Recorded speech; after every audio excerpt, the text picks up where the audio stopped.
Hey guys, Engineer Wannabe here, and we are going to be doing a very quick review of the Tudor Heritage Black Bay Black. This is the 41mm version.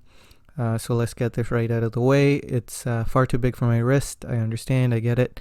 The reason why I wear watches is not for fashion or to make myself look great. It's because I like the watch. That's why I have this watch. I know it's far too big for my wrist. I really don't care. So anyway, let's get down to the review. This is one, like I just mentioned, it's one big piece. I'll throw the dimensions up right here. It is almost 15 millimeters thick. It is 41 millimeters in diameter and 50 millimeters lug to lug. Now the two dimensions that really are interesting or that are of concern are the thickness and the lug to lug. I do think that this watch wears okay based on how the bracelet integrates into the case. It integrates really well, and it does turn the bracelet down, the case down in such a way that it's very comfortable to wear. So despite its heft, it is a weighty piece as well, but it is comfortable to wear, and it is definitely one that you can pull off. The finishing is really amazing. It's really good. The polishing is of excellent quality.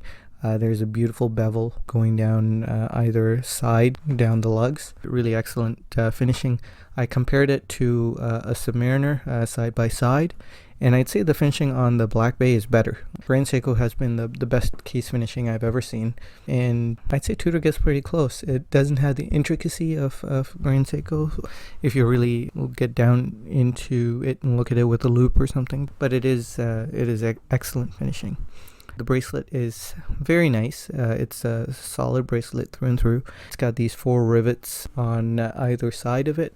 A lot of people don't like it, but I don't mind it. I don't really care. It gives it that vintage look, which I could take or leave, so it's entirely up to you whether you like that or not. The only negative point would be there are only 3 holes in the bracelet or in the clasp for micro adjustments, and there is no on the fly adjustment technique, which is a shame because I would think that they would have been able to maybe integrate some version of the Tudor Pelagos's amazing clasp. Anyway, let's move on. The Loom is excellent. It's a green tint, and it is quite bright, and it will last you through the night, so you won't have any issues with Loom. The movement is their in-house movement, the MT5602, and it has a 70-hour power reserve. It's amagnetic. You can leave it next to your phone and not be concerned about it, so that's a huge plus. But the real star of the show is the bezel.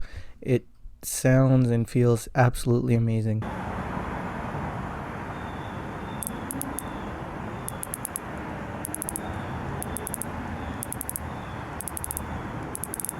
It's very satisfying to use, very satisfying to turn. I'd say the bezel on the Black Bay is better than the bezel on the Pelagos. The Pelagos is really good as well, but the difference is that it is steel versus titanium. Titanium being less dense, the clicks aren't as satisfying, but it's still very nice. So this watch is one of my favorite watches. It is bigger, it could be smaller, so the Black Bay 58 is probably the best bet for most people. One thing that does bug me about the dial is the fact that the indices are circular and the hands have that square. I think the Pelagos matches the dial and the hands out pretty well because the indices are square in the Pelagos, and the hands have that square on the Snowflake. So that's the only little niggle that bugs me every once in a while. Other than that, it's a great watch. You really can't go wrong with the Black Bay. It's a whole lot of fun. Even if you have a small wrist, if you really love watches and you could just put it out of your mind that it's too big for you, oh man, it's a lot of fun to wear. Anyway, that has been a quick review of the Tudor Black Bay Black, the 41mm Heritage Black Bay.